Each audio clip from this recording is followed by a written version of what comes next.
Super Saravana ஸ்டோர்ஸ்ல December 16 இருந்து ஜனவரி 15 வரைக்கும் ஒவ்வொரு பிரான்ச்லயும் ஒரு கஸ்டமருக்கு ₹1,00,000 மதிப்புள்ள தங்க நகை பண்டிகை பரிசு. இன்னைக்கு இந்தியா முழுக்க ஏன் சர்வதேசம் முழுக்க மிகப்பெரிய தலைப்பு செய்தியா மாறி இருக்கிறது என்ன அப்படின்னா, இந்த பாஜக அரசாங்கம் இந்தியாவில் இருக்கக்கூடிய ஒவ்வொரு ஜனநாயக அமைப்புகளையும் இடி, இன்கம் டாக்ஸ், ஜிஎஸ்டி, சிபிஐ இது மாதிரியான எல்லா நிறுவனத்தையும் பயன்படுத்தி எப்படி பல்லாயிரம் கோடிகளை தன்னுடைய கட்சி வளர்ச்சி நிதியாக வசூல் பண்ணியிருக்கிறாங்க அப்படிங்கிறது குறித்தான ஆதாரம் தான் சர்வதேச பத்திரிகையான ரியட்டஸ் ரொம்ப துல்லியமான ஆதாரங்களை வெளியிட்டு இருக்காங்க. இதை தொடர்ந்து இந்தியாவில் இருக்கக்கூடிய அனைத்து பத்திரிகையிலும் இது தலைப்புச் செய்தியாக மாறி இருக்கிறது. இதே பாஜக அரசாங்கத்தால் மோசடி நிறுவனங்கள் என்று ரைடு பண்ணப்பட்டு ஃபைன் போட்ட நிறுவனங்களிடமிருந்து எக்கச்சக்கமான கோடிகள் எப்படி இரவோடு இரவாக பாஜகவினுடைய அக்கவுண்டுக்கு வந்தது, எந்தெந்த நிறுவனங்கள் பாஜகவுக்கு பணம் கொடுத்தார்கள், அது எந்தெந்த ரூட்டில் கொடுக்கப்பட்டது, இதற்கு பின்னாடி நடக்கக்கூடிய அரசியல் என்ன. வணக்கம், இது தமிழ் குரல். நான் உங்கள் சத்யராஜ்.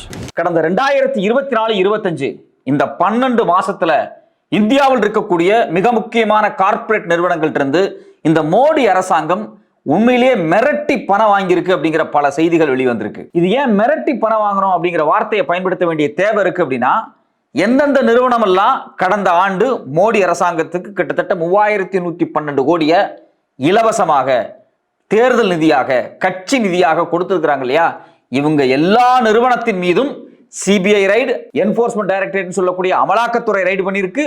மூன்றாவது வழக்கு பதியப்பட்டு அந்த நிறுவனத்தினுடைய தலைவர்களே கைது செய்யப்பட்டிருக்கிறாங்க. இது குறித்து இன்னைக்கு இந்தியா முழுக்க மட்டும் கிடையாது, சர்வதேச லெவல்ல எல்லா பத்திரிகைகளுமே பல ஆதாரங்களை வெளியிட்டு இருக்காங்க.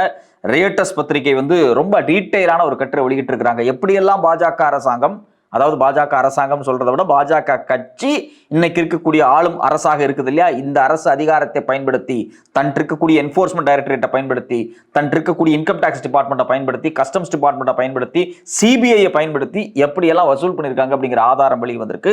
இது 2024-25 எலக்டோரல் ட்ரஸ்ட் மூலியமாக குறைஞ்சபட்சம் பார்த்தீங்க அப்படின்னா 9 ட்ரஸ்ட், இந்த 9 ட்ரஸ்ட் கிட்ட இருந்து மட்டும் 3112 கோடி பாஜகவுக்கு வந்திருக்கு. மொத்தமா இந்த ட்ரஸ்ட் கிட்ட இருந்து எந்தெந்த கட்சிக்கெல்லாம் போன பணத்தினுடைய மொத்த தொகை 3811 கோடி. இதுல கிட்டத்தட்ட 90% 3112 கோடி பாத்தீங்க அப்படின்னா முழுக்க முழுக்க பாஜகவுக்கு மட்டுமே வந்திருக்கு. இதுல முதல்ல நமக்கு அடிப்படையா தெரிய வேண்டிய ஒரு விஷயம் என்ன அப்படின்னா, இந்த ட்ரஸ்ட்னா என்ன. ஏற்கனவே எலக்ட்ரோரல் பாண்டுன்னு ஒன்று வச்சிருந்தாங்க. வழக்கமா ஒருத்தர் தேர்தல் கட்சிக்கு போய் நிதி கொடுக்குறாங்கன்னு வச்சுங்களேன்.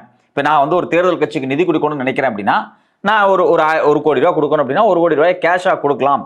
அதாவது 20,000 ரூபாய்க்கு மேல் இருக்கக்கூடிய பணம் எல்லாமே பார்த்தீங்கன்னா அஃபிஷியல் டிரான்சாக்ஷன்லாம் காமிச்சு தான் ஆகணும். தேர்தல் ஆணையத்துக்கிட்ட யார் யார் பணம் கொடுத்தாங்க அப்படிங்கிற விஷயத்த தேர்தல் கட்சிகள் காமிச்சு தான் ஆகணும். அவங்களுக்கு வரி இல்லைனாலும் இன்கம் டேக்ஸ் ஃபைல் பண்ணி தான் ஆகணும். இப்படிப்பட்ட சூழல் ஏற்கனவே இருக்கும்போது மோடி அரசாங்கம் என்ன பண்றாங்க அப்படின்னா, 2017-18 ரிசர்வ் பேங்க், எலெக்ஷன் கமிஷன் இவங்களை எல்லாத்தையும் மீறி அன்னைக்கு இருந்த பினான்ஸ் மினிஸ்டர் தேர்தல் பத்திரம்னு ஒன்று கொண்டு வர்றாரு.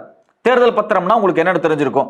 உச்ச நீதிமன்றம் என்ன சொல்லுச்சு, இது அன்கான்ஸ்டிடியூஷனல், அரசியலமைப்பு சட்டத்துக்கு எதிரானது அப்படின்னு சொல்லி அந்த பாண்டு விஷயத்தை தடை பண்ணாங்க. அது ரொம்ப சிம்பிளா அந்த பாண்டை சொல்லணும் அப்படின்னா, எஸ்பிஐ பேங்க் இருக்கு இல்லையா, நேஷனலைஸ்டு பேங்க், இந்த பேங்க் ஒரு பத்திரம் வச்சிருக்கோம். நான் 1 கோடி ரூபாய் கொடுக்க விருப்பப்படுறேன் அப்படின்னா பேங்க் கிட்ட அந்த 1 கோடியை கொடுத்து அந்த பத்திரத்தை வாங்கி எனக்கு பிடிச்ச எந்த கட்சிக்கு வேணாலும் கொடுத்துக்கலாம். நான் எந்த கட்சிக்கு காசு கொடுத்தேன் அப்படிங்கிற விவரம் பேங்க் எஸ்பிஐக்கு மட்டும்தான் தெரியுமே தவிர அந்த கட்சிக்கோ வேற யாருக்குமோ பொதுவெளியில தெரியாது. இது ஒரு ஏற்பாடு. இந்த ஏற்பாட்டின் பேர் தான் எலக்டோரல் பாண்டு. இப்படி கிட்டத்தட்ட பல்லாயிரம் கோடியை வசூல் பண்ண ஒரே கட்சி யாரு, பாஜக தான். அந்த பாண்டு மெத்தடை பயன்படுத்தி 2017-18 இருந்து 2021 இந்த இடைப்பட்ட காலத்துல மட்டும் 5000 கோடிக்கு மேல வசூல போட்டாங்க இந்த பாஜக. அது குறித்த ஆதாரங்கள் நிறைய வெளியே வந்துச்சு. அதுக்கு பிறகு உச்ச நீதிமன்றத்தில் இந்த வழக்கு போய் பாண்டு தடை பண்ணப்பட்டுச்சு. அந்த பாண்டுல யாரெல்லாம் பாஜகவுக்கு பணம் கொடுத்திருக்காங்கன்னு பாத்தீங்கன்னா பெரும்பாலும் கார்ப்பரேட் நிறுவனங்கள் தான். அந்த கார்ப்பரேட் நிறுவனங்கள் இந்த பாண்டுல 100 கோடி 200 கோடி 300 கோடி 500 கோடின்னு பணத்தை கொடுக்கறதுக்கு முன்னாடி அந்த கார்ப்பரேட் நிறுவனத்துக்கு ரைடு வருது, இன்கம் டாக்ஸ் ரைடு வருது, சிபிஐ ரைடு வருது, ஏதோ ரைடு வந்திருக்கு, பணத்தை உடனே கொடுக்குறாங்க. இது மாதிரியான பாண்டை பயன்படுத்தி சில நிறுவனங்கள் பாஜகவுக்கு பணம் கொடுத்து சில நாள்லயே அந்த நிறுவனத்துக்கு புது புது ப்ராஜெக்ட் டெண்டர் கிடைக்குது. இது எல்லாத்தையும் ப்ரூஃப் பண்ணி முழுக்க இந்த பாண்ட் அப்படிங்கிறது அயோக்கியத்தனமானது அப்படின்னு சொல்லி அரசியலமைப்பு சட்டத்துக்கு விரோதமானதுன்னு சொல்லி உச்சநீதிமன்றமே தடை பண்ணாங்க. சரி, ஓகே, ரைட், பாண்டு தான் இவங்க இப்படி பண்ணிட்டாங்க அப்படின்னு பார்த்தா எலக்டோரல் ட்ரஸ்ட்னு ஒன்று இருக்கு. அது ஆதி காலத்துல இருந்தே இருக்கு. 2013-14 இருந்தே பாஜக அரசாங்கம் வர்றதுக்கு முன்னாடி இருந்தே இருக்கு. இந்த ட்ரஸ்ட் மெத்தடை பயன்படுத்தி ஒரு ட்ரஸ்ட் ஒரு பேர்ல for example Prudential electoral trust அப்படின்னு ஒரு ட்ரஸ்ட்டை உருவாக்கிடுவாங்க. அதுல கார்ப்பரேட் கம்பெனிகள் பணத்தை கொடுப்பாங்க, அந்த ட்ரஸ்ட் மூலியமா தேர்தல் கட்சிக்கு போகும். ஸோ இந்த ட்ரஸ்ட் மெத்தட் வந்து காலங்காலமா இருக்கு. இந்த ட்ரஸ்ட் மெத்தடையும் பயன்படுத்தி கடந்த ஆண்டு எக்கச்சக்கமான கோடியை வசூல் பண்ணியிருக்காங்க.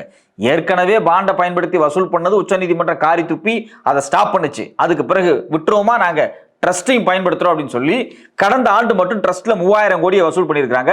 இதுல பாத்தீங்க அப்படின்னா 9 ட்ரஸ்ட் தான் ரொம்ப முக்கியமானது. இதுல இந்த ப்ரொடென்ஷியல் எலக்டோரல் ட்ரஸ்ட், இந்த ஒரு ட்ரஸ்ட் கிட்ட இருந்து கிட்டத்தட்ட பாத்தீங்கன்னா 2150 கோடி ரூபாய் பணம் வந்து பாஜகவுக்கு கைமாறி இருக்கு, இந்த ஒரே ஒரு ட்ரஸ்ட் கிட்ட இருந்து. சார், இந்த ட்ரஸ்ட்ல யாரெல்லாம் பணம் போட்டாங்கன்னு பார்த்தா ஜிண்டால் குரூப், மார்வாடி குரூப், ரெண்டாவது மேகா இன்ஜினியரிங் அண்ட் இன்ஃப்ராஸ்ட்ரக்சர், இந்த குரூப் ஹைதராபாத் சார்ந்த ஒரு நிறுவனம். இது இல்லாம டொரண்டோ பார்மசூட்டிகல்ஸ், இந்த 4 நிறுவனமும் கிட்டத்தட்ட 2000 கோடிக்கு பக்கமாக பணத்தை இந்த ப்ரூடென்ஷியல் எலக்டோரல் ட்ரஸ்ட் மூலியமாக பாஜகவுக்கு கொடுத்துருக்காங்க. சரிங்க, அவங்க ஒரு கார்ப்பரேட் நிறுவனம், கொடுக்கணும்னு விருப்பப்படுறாங்க, கொடுத்துட்டாங்க. அதுல என்ன பிரச்சனை? அரசியலமைப்பு சட்டத்தில் இது தப்பா அப்படின்னா அரசியலமைப்பு சட்டத்தின்படி இது தப்பு கிடையாது. ஆனா பொலிட்டிக்கலா இது எவ்வளவு பெரிய தப்பு தெரியுமா? இந்தியாவில் இந்த சிபிஐயால குற்றம் சுமத்தப்பட்ட நிறுவனங்களின் பட்டியலில் இருக்கக்கூடிய நிறுவனங்கள் இந்த நிறுவனங்கள் வரி ஏய்ப்பு பண்ணியிருக்கிறாங்க. வெளிநாடுகளில் இருந்து பணத்தை, அதாவது ஃபாரின் எக்ஸ்சேஞ்ச் குளறுபடிகள் இருக்கு பார்த்தீங்கன்னா, அந்நிய செலாவணி மோசடி, அந்த அந்நிய செலாவணி மோசடியில் ஈடுபட்ட நிறுவனங்கள் இந்த நிறுவனங்களுடைய தலைவர்கள் கைது செய்யப்பட்டிருக்காங்க. ஃபார் எக்ஸாம்பிள், இப்போ நீங்க ஜிண்டால் எடுத்துங்க. ஜிண்டால் நிறுவனத்தில் பார்த்தீங்கன்னா வெளிப்படையாகவே அந்த நிறுவனம் கிட்டத்தட்ட அந்நிய செலாவணி மோசடி, ஃபாரின் எக்ஸ்சேஞ்ச் மேனேஜ்மெண்ட் ஆக்டின் கீழ வயலேஷனுக்காக 500 கோடி சஸ்பெக்ட் பண்ணப்பட்டிருக்கு.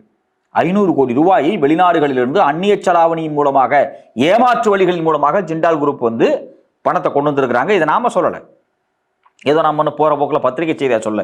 இதே மோடி அரசாங்கத்தினுடைய இன்கம் டாக்ஸ் துறை, அது மட்டும் இல்லாமல் இடி அவங்க மேல வழக்கு போட்டிருக்காங்க, ரைடு பண்ணியிருக்காங்க. இது இன்னொரு முக்கியமான விஷயம்னா, இப்பதான் செப்டம்பர் 2025 இடி அவங்க மேல ஒரு ரைடு கண்டக்ட் பண்ணாங்க, பிசி ஜிண்டால் குரூப் மேல.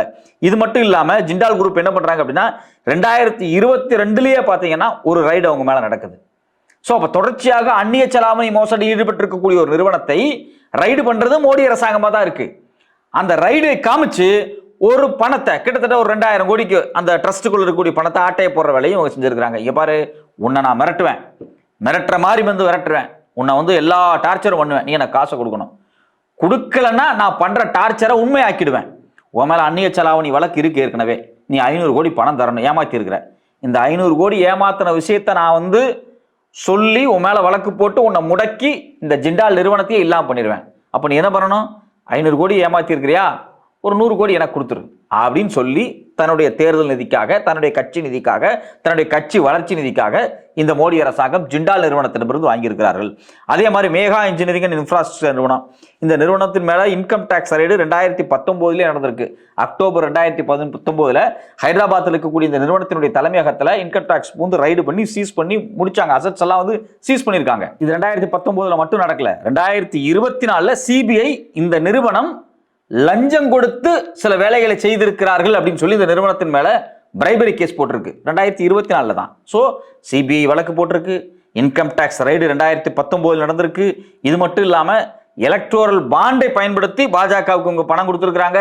இதை விட மோசமான விஷயம், இந்த 2025 மகாராஷ்டிராவில் இவங்க மாட்டினது எங்க அப்படின்னா இல்லீகல் மைனிங், அதாவது இந்த சுரங்கங்கள்ல இருந்து நிலக்கரிகளையோ மற்ற வெட்டி எடுக்கிறது இருக்கு பாத்தீங்களா, இதுல இல்லீகல் மைனிங் பண்ணதுனால, எக்ஸபிஷன் பண்ணதுனால அவங்களுக்கு ஃபைன் போடப்பட்டிருக்கு மகாராஷ்டிரா அரசாங்கத்தால. எல்லா ஃப்ராட் வேலையும் பண்றான் யாரு? இந்த மேகா இன்ஜினியரிங்ஸ். இவன் இருந்து நீ ஒரு பணத்தை வாங்கிட்டு கட்சி நிதிக்காக இந்த நிறுவனத்துக்கு ஒரு கிளீன் சிட் கொடுத்து இந்த நிறுவனத்தின் மேல எந்த நடவடிக்கை எடுக்காம தன்னை யோக்கியமாக இந்த பாஜக அரசாங்கம் நடத்துகிறது. அந்த கட்சி ஊழல் பண்றான், இந்த கட்சி ஊழல் பண்றாங்கிறியே, ஊழல் பண்ணக்கூடிய எல்லா கார்ப்பரேட் நிறுவனங்களையும் பாதுகாக்கக்கூடிய இடத்தில் மோடி அரசாங்கம் எப்படி செயல்பட்டு இருக்குது அப்படின்னு பத்திரிகைகளை இவ்வளவு செய்தி வெளியே வந்திருக்கு. இதை விட மோசமான விஷயம் என்ன அப்படின்னா, அரபிந்தோ பார்மா அப்படின்னு ஒரு நிறுவனம், இந்த நிறுவனத்தினுடைய தலைவராக இருக்கக்கூடிய பி சரத் சந்திர ரெட்டி, இவரை கைது பண்ணாங்க. மணி லாண்டரிங் ஈடுபட்டார், கருப்பு பணத்தை வெள்ள பணமாக மாற்றும் வேலையை அதாவது இந்த நிறுவனத்தினுடைய தலைவர் செய்தார்னு 2022 இடி இவர் மேல வழக்கு பதியப்பட்டு இவரை கைது பண்ணிருக்காங்க. இதை விட இன்னொரு முக்கியமான விஷயம் என்னன்னா, 2021-22 இந்த Delhi liquor scam, exercise scam வழக்குல இவர் மாட்டினாரு. இவர் மாட்டி இவரை பிடிச்சி ஜெயிலில் போட்டாங்க இல்லையா, இடி ஜெயிலில் போட்டப்ப அப்ரூவரா மாறிட்டார். ஆமா, இந்த தப்பெல்லாம் நான் பண்ணேன், நான் லஞ்சம் கொடுத்தேன், யாருக்கு? டெல்லி அரசுக்கு நான் லஞ்சம் கொடுத்தேன், அரவிந்த் கெஜ்ரிவாலுக்கு நான் லஞ்சம் கொடுத்தேன் அப்படின்னு சொல்லி தலைவன் உண்மையை ஒத்துக்கிட்டு எஸ்கேப் ஆகி வெளியே போயிட்டான். லஞ்சம் கொடுத்தவன் உண்மையை சொல்லிட்டு வெளியே போயிட்டான். லஞ்சம் வாங்கினாங்கன்னு சொல்லி அன்னைக்கு இருந்த டெல்லி முதல்வர் அரவிந்த் கெஜ்ரிவாலை இவங்க கைது பண்ணாங்க. ஸோ அப்போ இந்த வேலையெல்லாம் இங்கே பார்த்தாங்க. ஸோ ஒரு விஷயம் என்ன அப்படின்னா, ஒரு கார்பரேட் கம்பெனிக்காரனை பிடிச்சி தனக்கு சாதகம் இல்லாத ஒரு கட்சிக்காரன் இருக்கிறான். ஃபார் எக்ஸாம்பிள் ஆத்மி இருந்துச்சு டெல்லியில், இவனுக்கு இந்த கார்பரேட் கம்பெனிக்கு என்ன தொடர்புன்னு பார்த்து எல்லா ஆதாரங்களையும் வச்சு ஒரு பக்கம் கட்சியை காலி பண்ணுறது, இன்னொரு பக்கம் கார்பரேட் இருந்து ஃபண்டை வாங்கிக்கிறது. இது ரொம்ப அருமையாக ஸ்ட்ராட்டஜி பண்ணியிருக்காங்க. சூப்பராக எப்படி கொள்ளையடிக்கலாம் அப்படிங்கிறதுக்கு ஒரு அழகான ப்ளூ பிரிண்ட்டை வந்து யார் போட்டு கொடுத்துருக்காங்கன்னா, பிஜேபி வந்து இந்த அரவிந்தோ ஃபார்மா விஷயத்தில் வந்து பண்ணியிருக்காங்க. 2022 பார்த்தீங்க அப்படின்னா சிபிஐ என்ன சொல்லுச்சு அப்படின்னா, மணி லாண்டரிங் ஈடுபட்டு இருக்கிறாங்க. அது மட்டும் இல்லாமல் இவர் வந்து டெல்லியினுடைய துணை முதல்வராக இருந்த மணிஷ் சிசோடியாவுக்கு பணம் கொடுத்திருக்கிறாரு லஞ்சமாக அப்படின்னு சொல்லி தான் இவர் மேல சிபிஐ வழக்கு போட்டாங்க. அதே போல பிப்ரவரி 2012 இன்கம் டாக்ஸ் டிபார்ட்மெண்ட் அரவிந்தோ ஃபார்மாவை முழுக்க ரைடு பண்ணாங்க 2012. அப்பவே வந்து இவங்க மேல வந்து பல வழக்குகள் இருக்கு. ஸோ அப்போ 2012 இருந்து 2022-23 வரைக்கும் இந்த நிறுவனம் ஒரு மோசடி நிறுவனம் அப்படிங்கிறது தெல்ல தெளிவாக தெரியுது. இந்த நிறுவனத்துக்கிட்ட இருந்து பணத்தை வாங்கியிருக்கிறாங்க. இது மட்டும் இல்லாமல் இவங்க பல வரி ஏய்ப்பு, வெளியிலிருந்து பொருட்களை வாங்குறதுல பண்ண ஊழல்களுக்காக 155 கோடி ரூபாய் central goods and service tax வந்து பெனால்டி போட்டிருக்காங்க. ஸோ அப்போ இதுல இருந்து நமக்கு தெரிய வேண்டிய விஷயம் என்ன அப்படின்னா, காலங்காலமாக ஃப்ராடு பண்ணிட்டு இருக்கக்கூடிய நிறுவனத்தோடு கூட்டணி சேர்ந்துக்கிட்டு அந்த நிறுவனத்தை மிரட்டி எக்கச்சக்கமான கோடிய பணத்தை வாங்கியிருக்காங்க. இதே மாதிரி தான் டொரண்ட் பார்மசூட்டிகல்ஸ் இந்த நிறுவனத்தின் மீதும் சிபிஐ ரைடு பண்ணியிருக்காங்க. இந்தியாவினுடைய goods and service tax department, அதாவது கஸ்டம்ஸ் டாக்ஸ் டிபார்ட்மெண்ட் ஃபைன் போட்டிருக்காங்க. இது மட்டும் இல்லாமல் பார்த்தீங்க அப்படின்னா 41 கோடி ரூபாய் பெனால்ட்டி 2025 சென்ட்ரல் ஜிஎஸ்டி நிறுவனம் போட்டிருக்கு. ஒரு பக்கம் ஜிஎஸ்டி ஃபைன் போடுறான், இன்னொரு பக்கம் கஸ்டம்ஸ் டியூட்டிக்காரன் ஃபைன் போடுறான், இன்னொரு பக்கம் சிபிஐ காரன் முழுக்க ரைடு பண்றான். அது மட்டும் இல்லாமல் 2.5 கோடி ரூபாய் இன்கம் டாக்ஸ் பெனால்ட்டியும் 2024 போடப்பட்டிருக்கு. இன்கம் டாக்ஸ் பெனால்ட்டியும் போடுறாங்க. எல்லா பெனால்ட்டி இருக்கு.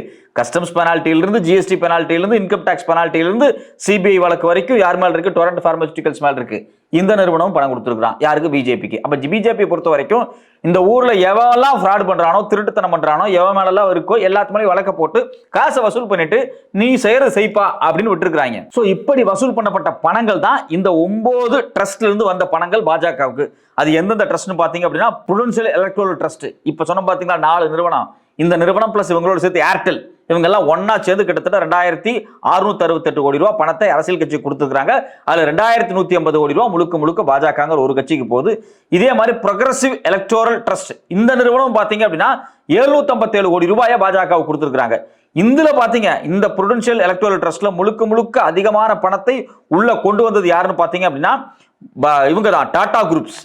டாடா குரூப் கம்பெனிஸ்ல குறிப்பாக Tata sons private limited, Tata consultancy services, Tata Steeles limited, Tata Motors, Tata power, இந்த முழுக்க டாடா இருக்கு பாத்தீங்களா, இவங்க இந்த ப்ரோக்ரசிவ் எலக்டோரல் ட்ரஸ்ட்ங்கிற பேர்ல ஒரு நிறுவனத்தை உருவாக்கி கிட்டத்தட்ட 919 கோடி ரூபாய் இது வழியா ஃபண்டை கொடுத்துருக்காங்க. அதுல 751 கோடி முழுக்க பாத்தீங்க அப்படின்னா பாஜகவுக்கு போயிருக்கு, 77 கோடி காங்கிரஸுக்கு போயிருக்கு. பாவம் காங்கிரஸ் அப்படின்னு மேபி அவங்க ஜெயிக்கலாம், சில மாநிலத்தில் வேற ஆட்சி அதிகாரத்தில் இருக்காங்க, நாளைக்கு நமக்கு தொந்தரவாயிடக்கூடாது அப்படின்னு அவங்களுக்கு ஒரு 77 கோடி கொடுத்துருக்காங்க. இதே மாதிரி தான் பாத்தீங்கன்னா ஹார்மோனி எலக்டோரல் ட்ரஸ்ட் அந்த நிறுவனம் பாத்தீங்க அப்படின்னா ஒரு 35 கோடி. இது இல்லாம நியூ டெமோக்ராட்டிக் எலக்டோரல் ட்ரஸ்ட் அவங்க ஒரு 150 கோடி, சம்ஜா எலக்டோரல் ட்ரஸ்ட் அசோசியேஷன் ஒரு 3 கோடி, ட்ரம்ப் எலக்டோரல் ட்ரஸ்ட் ஒரு 21 கோடி, ஜனகல்யாண் எலக்டோரல் ட்ரஸ்ட் அவங்க ஒரு 9.50 லட்சம், அதாவது கிட்டத்தட்ட ஒரு 10 லட்சம் ரூபாய் கொடுத்துருக்காங்க. ஒரு சின்ன கம்பெனி போல இருக்கு. அப்ப தலைவங்க எப்படி வசூல் பண்ணிருக்காங்க அப்படின்னா 1 லட்சம் 2 லட்சம் 3 லட்சம் 4 லட்சம் 5 லட்சம் 6 லட்சம் இந்த லட்சங்கள்லையும் வசூல் பண்றாங்க. 100 கோடி 200 கோடியிலிருந்து 2000 கோடி வரைக்கும் இந்த ட்ரஸ்ட்கள் இருந்து பணத்தை வசூல் பண்ணிருக்காங்க. அப்ப இதெல்லாத்தையும் ஒட்டுமொத்தமா எடுத்து வச்சு பாத்தீங்கன்னா கோடிக்கணக்கான ரூபாயை இவர்கள் தொடர்ச்சியாக இது போன்ற கார்ப்பரேட் நிறுவனங்கள் இருந்தது அந்த கார்ப்பரேட் நிறுவனங்களை மிரட்டி பணத்தை வாங்கியிருக்காங்க. இதுல இன்னொரு அடிஷனல் தகவல் என்ன அப்படின்னா, இந்த எலக்டோரல் பாண்டை பயன்படுத்தி இவங்க வாங்கின மொத்த பணம் இருக்கு பாத்தீங்களா, இந்த மொத்த பணத்துல கிட்டத்தட்ட 6588 கோடி ரூபாய் பாஜக என்கின்ற ஒரே ஒரு தனி கட்சி மொத்தமா ஆட்டை போட்டிருக்காங்க. மொத்த இந்தியாவில் இருக்கக்கூடிய அவ்வளவு அரசியல் கட்சிகள் இருக்கு, ஆயிரக்கணக்கான அரசியல் கட்சிகள் இருக்கு, பெரிய கட்சிகளே பாத்தீங்கன்னா 100 கணக்கில் இருக்கு. இந்த எல்லா கட்சிகளுக்கும் கார்ப்பரேட் கொடுத்த பாண்டு மூலியமா கொடுத்த ஃபண்ட் இருக்கு பாத்தீங்களா, இந்த ஃபண்டுல கிட்டத்தட்ட 55% ஒரே ஒரு கட்சி ஆட்டை போட்டிருக்கு அப்படின்னா அது இந்த பாஜக தான். அதுவும் இந்த பாண்டை பயன்படுத்தி நேர்மையா வாங்கல, இங்க இருக்கக்கூடிய நிறுவனங்கள் எல்லாத்தையும் ரைடு பண்ணி அந்த ரைடுக்கு மிரட்டி, இன்கம் டாக்ஸ் டிபார்ட்மெண்ட் விட்டு மிரட்டி, இடியை விட்டு மிரட்டி, சிபிஐ வச்சு வழக்கு போடப்பட்டு இந்த பணத்தை வசூல் பண்ணியிருக்காங்க அப்படிங்கிற தகவல் தான் முழுசா வெளியே வந்திருக்கு. அப்போ ஏன் எதற்காக இந்தியாவினுடைய அனைத்து அரசு நிறுவனங்களும் தன்னுடைய கட்சி நலனுக்காக, தான் கட்சி பாஜக வளரணும், தனக்கு ஒரு பெரிய ஃபண்டு வேணும், இந்தியாவில் யாரும் அசைக்க முடியாத அளவுக்கு பாஜகவுக்கு ஒரு மிகப்பெரிய கட்டிடங்கள் வேணும், இந்தியா முழுக்க கிட்டத்தட்ட 623 டிஸ்ட்ரிக்ட்ஸ்ல 5 கோடி 10 கோடிக்கு மேல செலவு செஞ்சு டிஸ்ட்ரிக்ட் அலுவலகங்களை பாஜக கட்டியிருக்கிறாங்க. டெல்லியில பாத்தீங்கன்னா பாஜகவினுடைய புது அலுவலகம் 1000 கோடிக்கு மேல இருக்கு. டிஸ்ட்ரிக்ட் அலுவலகங்கள் எடுத்து பாத்தீங்கன்னா 50 கோடியிலிருந்து 100 கோடி வரைக்கும் செலவு பண்ணி கட்டிட்டு இருக்காங்க. அது மட்டும் இல்லாம ஸ்டேட் ஹெட் குவார்டர்ல 100 கோடி செலவு பண்ணிட்டு இருக்காங்க. கிட்டத்தட்ட லட்சக்கணக்கான கோடி ரூபாயை தன்னுடைய இன்ஃப்ராஸ்ட்ரக்சருக்காக மட்டுமே பாஜக கடந்த 10 ஆண்டுகளில் செலவு பண்ணியிருக்கு. இதை விட இன்னொரு முக்கியமான விஷயம் என்ன அப்படின்னா, ஒவ்வொரு தேர்தலையும் பல்லாயிரம் கோடிகள் அவங்க செலவு பண்ணியிருக்கிறாங்க. கிட்டத்தட்ட 1 லட்சம் கோடிக்கு மேல இந்த பாஜகவினுடைய மொத்த சொத்துக்களும் சரி, அதே மாதிரி டிஸ்ட்ரிக்ட் அலுவலகங்கள் கட்டப்பட்டதும் சரி, இது மட்டும் இல்லாம தேர்தல்களுக்கு செலவு பண்ணதா இருக்கட்டும், மற்ற கட்சியிலிருந்து எம்எல்ஏ எம்பிக்களை விலைக்கு வாங்குறதுக்கு 5 கோடியிலிருந்து 10 கோடியிலிருந்து 50 கோடி வரைக்கும் கொடுக்கப்பட்ட எல்லா விவகாரங்களும் சேர்த்து உயர் பத்திரிகை வெளியிட்டிருக்கக்கூடிய அசஸ்மெண்ட் டேட்டா என்ன அப்படின்னா 1.25 லட்சம் கோடியை கடந்த 10 ஆண்டுகளில் பாஜக செலவு பண்ணியிருக்கிறாங்க அப்படிங்கிறதான் கருத்து. இந்த பணம் எப்படி வந்திருக்கு அப்படின்னா, இதெல்லாம் பேங்க் மூலியமா வந்த பணம், அதனாலதான் டேட்டா கொஞ்சம் குறைவா இருக்கு. கருப்பு பணமாக கைமாற்றப்பட்டது மட்டும் பாஜகவால் 1 லட்சம் கோடிக்கு மேல இருக்கும் அப்படின்னு தான் உயர் பத்திரிகை சொல்றாங்க. இந்தியாவில் இருக்கக்கூடிய சிபிஐ, இன்கம் டாக்ஸ் டிபார்ட்மெண்ட், இடி, ஜிஎஸ்டி, கஸ்டம்ஸ், இது மாதிரியான அரசு நிறுவனங்கள் எல்லாத்தையும் தன்னுடைய கட்சி வருமானத்திற்காக, தன்னுடைய கட்சியினுடைய சொத்தை பெருக்கிக் கொள்வதற்காக ஜனநாயக அமைப்புகளை மோசடி அமைப்புகளாக இந்த மோடி அரசாங்கம் இந்த 10 ஆண்டுகளில் மாற்றி இருக்கிறார்கள். இதுதான் அவங்க செஞ்ச சாதனை. உச்சநீதிமன்றம் ஏன் இதை வேடிக்கை பார்த்து கொண்டிருக்கிறது? உச்சநீதிமன்றம் இது மாதிரியான கான்ட்ரவர்சிஸ் இருக்கும்போது தேர்தல் பத்திரத்தை தடை பண்ணது போல நீங்க இது மாதிரி நிறுவனங்களுக்கு ரைடு விட்டு ஏன் காசு வாங்குறீங்க? எந்தெந்த நிறுவனங்களுக்கெல்லாம் ரைடு பண்ணப்படுதோ, சிபிஐ வழக்கு பதியப்படுதோ, அந்த நிறுவனங்கள்ட்ட இருந்து 1 பைசா கூட கார்பரேட் நிறுவனங்கள்ட்ட இருந்து பாஜகங்கிற கட்சி வாங்கக்கூடாது அப்படின்னு தடை கொண்டு வரணும். இது மட்டும் கிடையாது, இந்தியாவில் எந்த அரசியல் கட்சிகளும் கார்பரேட் கம்பெனிகள் இருந்து தேர்தல் நிதியாகவோ கட்சி நிதியாகவோ வாங்கக்கூடாது அப்படின்னு ஏன் ஒரு சட்டத்தை, ஏன் ஒரு ப்ரொபோசலை உச்சநீதிமன்றம் இதுவரைக்கும் செய்யாமல் இருக்கு? அப்படி செஞ்சால் மட்டும்தான் இந்த நிறுவனங்கள் பண்ணக்கூடிய மோசடிகளையும், அந்த மோசடிகளை பயன்படுத்தி கட்சிகள் வாங்கக்கூடிய நிதிகளையும் ஒட்டுமொத்தமாக தடுக்க முடியும்.